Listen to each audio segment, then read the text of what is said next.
Gas, बदहजमी और कब्ज़, ये 3 ऐसी प्रॉब्लम हैं जो कि हम में से ज़्यादातर लोगों को कभी ना कभी होती है। बल्कि मैं अगर ये कहूँ कि आजकल हम में से ज़्यादातर लोगों को ये अक्सर होती है, तो शायद गलत नहीं होंगे।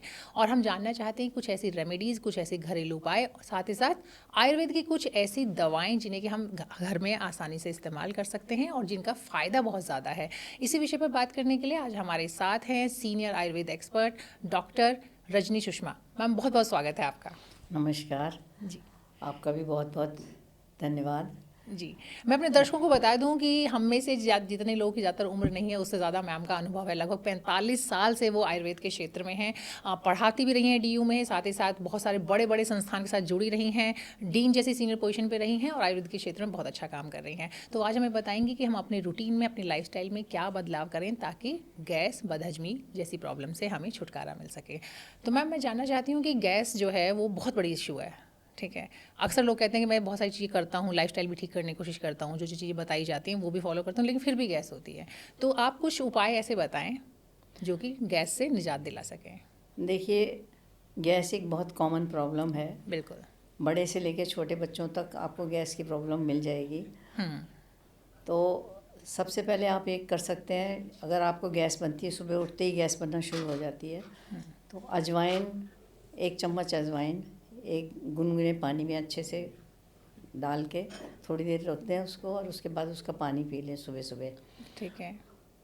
रात में भी भिगो सकते हैं? हाँ, रात में भिगो के भी रख सकते हैं। जीरे और अजवाइन दोनों में से जो चीज़ आपको कंफर्टेबल लगे वो ले लीजिए। इसके साथ अगर आपको गैस के साथ सुबह सुबह मोशन भी क्लियर नहीं आता, कॉन्स्टिपेशन भी रहती है, तो उसमें थोड़ी सी सौंफ भी भिगो के डाल सकते हैं आप, उबाल के वो पी लीजिए, तो आपको फिर गैस नहीं बनेगी। ठीक है। इसके अलावा अगर आपको बहुत ही ज़्यादा खाना खाने के फ़ौरन बाद गैस बनने लग जाती है, तो आप एक काम कीजिए, 2 चम्मच सौंफ, 1 चम्मच जीरा और आधी चम्मच अजवाइन और 1/4 चम्मच जो है वो हींग पाउडर लेके तीनों को भून लीजिए अच्छे से, और उसका पाउडर बना के खाना खाने के बाद आधी आधी चम्मच सुबह शाम ले लीजिए, तो आपको गैस की प्रॉब्लम नहीं होगी। अच्छा, आपने ये जो बताया मैम, इसने बताया कि चम्मच मतलब सौंफ जो है वो 2 चम्मच होना है और उस तरह से उसकी क्वांटिटी आपने हाँ, बताई है कि आपको अजवाइन कम करना है और ये। लेकिन कुछ लोग ऐसा भी कहते हैं, कुछ एक्सपर्ट्स, कि तीनों को बराबर मात्रा में ले लीजिए। तो कोई अंतर है दोनों में, अगर मात्रा को हम लोग फ़र्क हाँ, करेंगे तो? दोनों में गुण के आधार पे लिया जाता है। जैसे अच्छा। सौंफ जो है वो, उसका मेन एक्शन जो है वो सारक गुण कहते हैं उसको, जैसे वो मोशन को आगे बढ़ाने के लिए, हवा को बाहर ले जाने का काम करती है, मूव ठीक है। करने के लिए। जीरा जो है वो पाचन का काम करता है, डाइजेशन का काम करता है। और अजवाइन जो है वो डाइजेशन भी, प्लस उसके साथ साथ जो दर्द हो रहता है आम पेट में या किसी भी चीज़ में, तो शूल का भी शमन करती है। तो इसीलिए तीक्ष्ण होती है कंपैरेटिवली ठीक है। जीरे के, और सौंफ सबसे ज़्यादा सॉफ्ट होती है, जीरा उससे कम, और अजवाइन जो है वो सबसे ज़्यादा तीक्ष्ण होती है। तो इसीलिए इनका रेशियो जो है ना, 2:1:1/2:1/4 रखते हैं। हींग सबसे तीक्ष्ण है, इसलिए हींग की मात्रा उससे कम लेते हैं। जो चीज़ सबसे ज़्यादा स्ट्रॉन्ग है उसको कम से कंपैरेटिवली लेते चले जाते हैं। भून के पीस के उसको, थोड़ा सा काला नमक उसमें अगर आप टेस्ट के लिए मिलाना चाहते हैं तो मिला सकते हैं। तो ये बहुत अच्छी रेमेडी है गैस के लिए। और टेस्ट के लिए मिलाएं तो मिलाएं, टेस्ट के लिए अदरवाइज मिला। तो बेटर है कि नहीं इसके मिलाएं अलावा नमक तो। जी। प्रेग्नेंट लेडीज़ में भी जो है वो गैस की प्रॉब्लम बहुत ज़्यादा रहती है। कुछ भी खाया थोड़ी देर बाद ही गैस बनना शुरू हो जाती है, तो उसके लिए बहुत अच्छा देखा है, एक्सपीरियंस्ड है ये चीज़। 5-6 काली मिर्च साबुत ठीक है। और थोड़ा गुड़, उसको क्रश करके काली मिर्च को गुड़ के साथ मिला लीजिए, और खाने के बाद में उसको चबा के चूसते रहें, तो गैस आपको नहीं बनेगी। जो आफ्टर इफेक्ट्स मतलब वो ब्लॉटिंग आपको वगैरह मतलब होती है, मुंह में डाल करके रखना है, हाँ, उसको मुंह में डाल चबाते के रहना धीरे चूसते धीरे। रहना है अच्छा, उसको। चूसते रहना है, गोली ठीक है। बना लेना गुड़ के साथ में उसकी, ठीक है। छोटी छोटी, तो 2-3 4-5 काली मिर्च चली जाएंगी। काली मिर्च जो है वो पित्त का शमन करती है। लोग सोचते हैं कि तीखी है तो नुकसान करेगी, काली मिर्च जो है वो उल्टा गैस सबसाइड करती है, एंटासिड का काम करती है एक तरीके ओके। से। अच्छा, वैसे चूँकि इसीलिए मेरा सवाल यही था, क्योंकि नॉर्मली प्रेग्नेंट लेडीज़ में कहते हैं ना कि तासीर गर्म हो जाएगी, तो नहीं लेना चाहिए। तो आप बता रही हैं कि नहीं, गुड़ और चूँकि इसके काली मिर्च दोनों की ही तासीर हाँ, गर्म होती है, तो ले सकते हैं। लेकिन उसके साथ में बहुत ज़्यादा मात्रा में नहीं लेनी, 4-5 काली मिर्च लेनी है और थोड़ा सा गुड़ लेके। गुड़ डाइजेस्टिव भी होता है, काली मिर्च भी डाइजेशन में, आप देखो ना हर चीज़ के ऊपर काली मिर्च नमक डालते छिड़क के हैं। और नींबू के साथ लेते हैं तो डाइजेशन करती है। और अग्नि को दीप्त करती है। जो अच्छा। हमारी जठराग्नि है जी जी। उसको दीप प्रज्वलित करती है, जिससे कि जठराग्नि डाइजेशन मतलब ठीक जो हो। आपका डाइजेशन जो है डाइजेशन का मेन चीज़ तो डाइजेस्टिव फायर जठराग्नि जिसको है। बोलते हैं हम लोग। इसी के ऊपर नीचे होने से ही सारी चीज़ें सिस्टम गड़बड़ हो जाते हैं जी पूरा का पूरा। ठीक है। और इसके अलावा क्या और क्या चीज़ें कर सकते हैं? जैसे 2 चीज़ें आपने बताई है कि आप दिन की शुरुआत कैसे करें, क्योंकि गैस भी ना 2 तरह से होती है। जो एक आपने बताया कि कई लोगों को सुबह से शुरू हो जाता है, वो बर्प शुरू हो जाता है, वो कहते हैं कि हमने कुछ खाया नहीं तो भी है, खाली पेट भी गैस बन रही वो है। मैंने बताया ना, जी आप जी बिल्कुल। खाली पेट अगर गैस बन रही है तो सुबह सुबह अपनी स्टार्टिंग ही आप इसके जीरे के पानी से या अजवाइन के पानी से कीजिए, ठीक है। तो आपको गैस बनेगी ही अच्छा, नहीं। मैंने ये भी देखा इधर कि कुछ लोग रात में ना तीनों चीज़ें भिगो देते हैं एक साथ ही, और कई लोग तो उसमें मेथी भी ऐड कर देते हैं, क्योंकि उसमें लगता है कि मेथी जो आपके घुटने के लिए और उस तरह से बहुत मतलब दर्द खासकर बढ़ती उम्र में। मेथी भी जी वात शामक होती है जी। और एंटी इन्फ्लेमेटरी भी होती है। जहाँ कहीं स्वेलिंग है, जो घुटनों में है, दर्द के लिए भी एनाल्जेसिक का भी काम करती है, तो इसलिए लोग मेथी मिला लेते हैं कमर के दर्द में, घुटनों के दर्द तो में। मेरा सवाल ये था कि क्या इन तीनों चारों चीज़ों को, सौंफ, अजवाइन, मेथी, जीरा, तो इन सबको एक साथ रात में मतलब भिगो दें या फिर पीस करके भिगो दें? 2 अलग-अलग चीज़ें, एक तो सीधा साबुत भिगो दिया, एक हो गया कि पीस के रखा, रात में भिगो दिया और सुबह हल्का सा उसे बॉईल किया, थोड़ा-सा उसमें नींबू डाला, इस तरीके से बनाया तो आपका देखिए, पूरा एक पीस के गाढ़ा भिगोना बन गया। और साबुत भिगोने में थोड़ा डिफरेंस है। अच्छा। अगर आप चीज़ों को साबुत भिगोते हैं, सुबह मैश करके फिर उसका पानी पी लेते हैं, तो वो इतना टेस्ट में भी इतना बिटर नहीं होगा। अगर पीस के करेंगे तो उसका सारा का सारा जो कड़वाहट है वो उसमें आ जाती है, तो पीने में दिक्कत होती है। एक तो ये है, और स्ट्रॉन्ग ज़्यादा हो जाता है पीसने लेकिन के फ़ायदे बाद के में। तौर पे तो मतलब अगर किसी के टेस्ट को कोई प्रॉब्लम नहीं है तो फ़ायदा तो है दोनों का बराबर हाँ, ही। दोनों में फ़ायदा बराबर है। आप भिगो के रख दीजिए, बराबर लीजिए। हाँ, तो अब मेरा सवाल ये था कि जो आपने बताया कि इसके अलावा जी त्रिफला जो है ना, हरड़, बहेड़ा और आंवले का कॉम्बिनेशन 2:1:2 का रेशो होता है। इसका भी इक्वल अमाउंट में भी लेते हैं अकॉर्डिंग टू डिजीज़, अलग अलग चीज़ों के हिसाब से। लेकिन हम जो जनरल गैस और कॉन्स्टिपेशन में यूज़ करते हैं त्रिफला, उसमें सबसे अच्छा काम करता है। आप 1-1.5 चम्मच त्रिफला 1 गिलास पानी में भिगो दीजिए रात को, और सुबह उसको मैश करके हल्का सा छान के पी लीजिए, तो उससे पेट भी साफ़ रहेगा और गैस भी नहीं बनेगी। दोनों चीज़ें हैं ये। जी।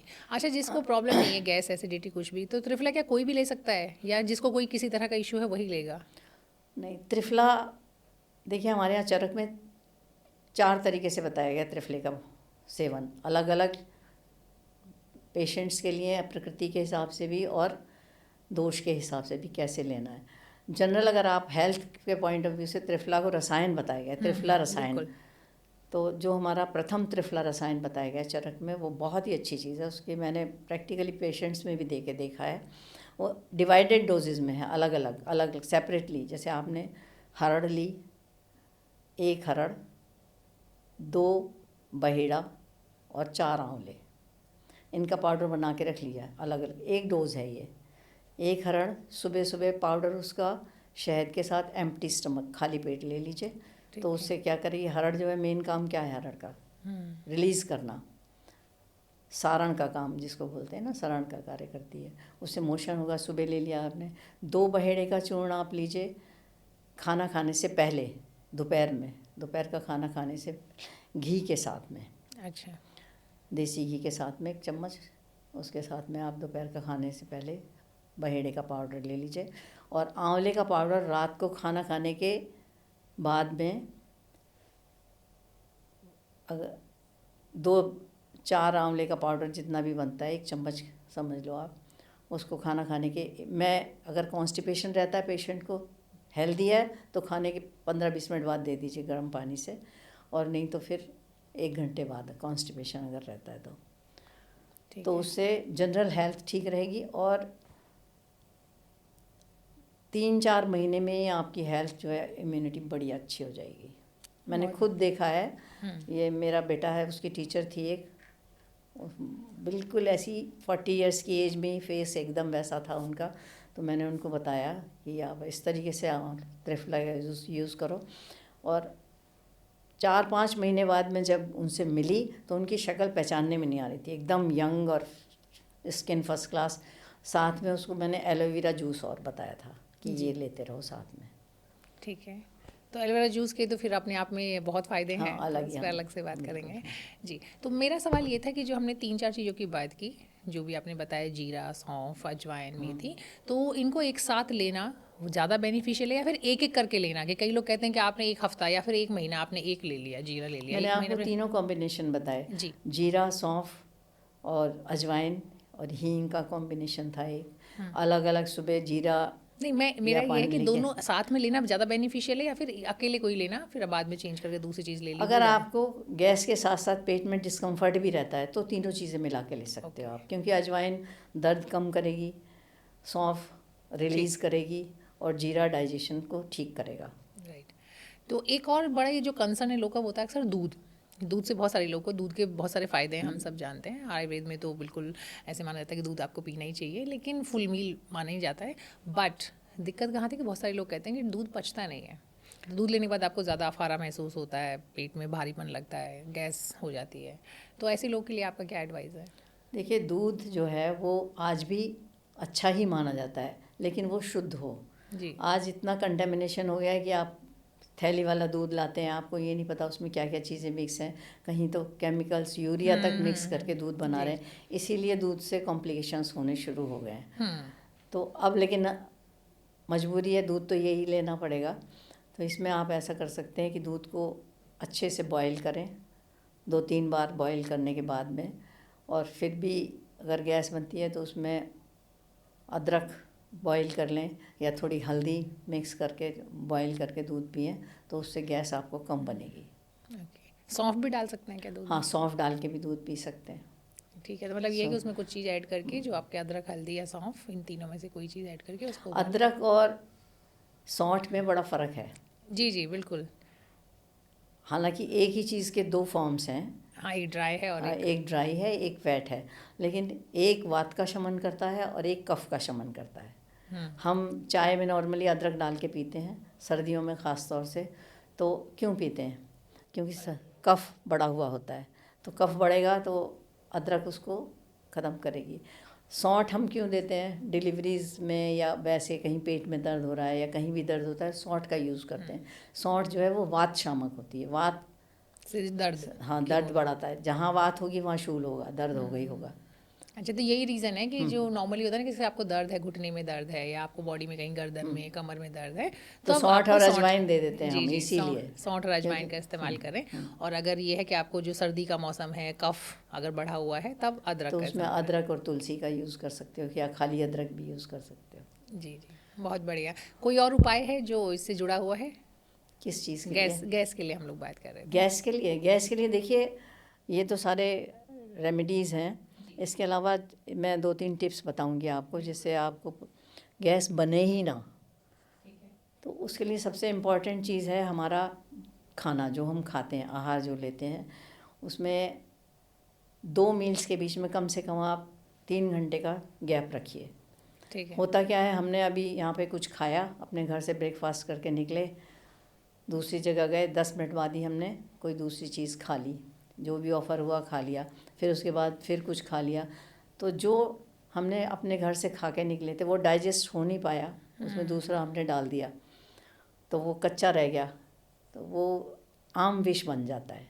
ओके। आयुर्वेद की लैंग्वेज में आम विष कहते हैं, जिससे टॉक्सिन्स रिलीज़ होंगे और गैस बनेगी। तो इस चीज़ का अगर हम ध्यान रखें तो हमें गैस नहीं बनेगी। ओके। दूसरा, हमारा जो लाइफ स्टाइल है, मतलब नींद हम पूरी लें। अगर नींद पूरी नहीं हुई तो सुबह उठ के वात की वृद्धि होगी और गैस बनेगी, इंटरनली भी और वैसे भी शरीर में आलस रहेगा। ओके, ठीक है। बाकी तो कहते हैं कि कुछ और चीज़ें भी लाइफस्टाइल में, तो फिर बहुत सारी चीज़ें आती हैं, जैसे आपको धूप में बैठना है, विटामिन डी कम देखिए, नहीं होना 3 चाहिए। चीज़ें हमारे यहाँ जी। बताई गई हैं लाइफ स्टाइल मैनेजमेंट के लिए: आहार, निद्रा और दूसरा आपका लाइफ स्टाइल, ब्रह्मचर्य जिसको बोलते हैं। वो ब्रह्मचर्य से ये मतलब नहीं कि आपने शादी नहीं की तो ब्रह्मचर्य हो गया। आपका आचरण कैसा है, बिहेवियर अपने प्रति और दूसरों के प्रति कैसा है, जी, जी, उससे हमारी सारी चीज़ें रेगुलेट होती हैं। जी। मान लो मैंने अभी किसी को कुछ बोल दिया, आप शब्द बोले, तो जितना स्ट्रेस सामने वाले को होगा उतना ही स्ट्रेस मुझे भी होगा, और जब स्ट्रेस होगा तो हमारे जो बॉडी के सारे सिस्टम्स हैं वो इफ़ेक्टेड हो जाते हैं। जो सिक्रीशंस हैं, वो कोई सिक्रीशन ज़्यादा सिक्रीट होगा, गैस्ट्रिक जूसेस सीज कर जाएंगे, मेंटल सिक्रीशंस जो हैं वो बढ़ जाएंगे, तो उससे हेल्थ इफ़ेक्ट होती है और गैस भी बनती है। सारे सिस्टम इन्वॉल्व हो जाते हैं। तो बेसिकली इसलिए आप बता रही हैं कि पहले तो अपना लाइफस्टाइल सुधारना ही सुधारना है। तो आप जो अगर अपने खाने पे ध्यान रखेंगे, गैप रखेंगे 3-4 घंटे का खाने के बीच में, प्रॉपर स्लीप लेंगे, अच्छी नींद लेंगे, अपने विटामिन डी का ध्यान रखेंगे और आचरण का ध्यान रखेंगे आचरण कि मेन आचरण तो बहुत ना इम्पोर्टेंट चीज़ अपने है। साथ ना किसी दूसरे के हाँ। साथ कुछ गलत नहीं करेंगे तो आपको गैस जैसी समस्याएं नहीं होंगी। और इन केस अगर फिर भी होती है किसी भी क्योंकि वजह से स्ट्रेस डेवलप होता है ना, हमारे बिहेवियर ही से तो स्ट्रेस डेवलप होता है, अपने लिए भी दूसरे के लिए भी। तो मेन चीज़ वही है, उसको अगर हम ध्यान और रखेंगे अगर तो फिर भी होता है तो फिर आपने बहुत सारे फिर भी, हाँ। सिंपल और सरल उपाय बताएं जिनका इस्तेमाल करके आप राहत पा सकते हैं। जी बहुत बहुत शुक्रिया मैम। थैंक यू, धन्यवाद।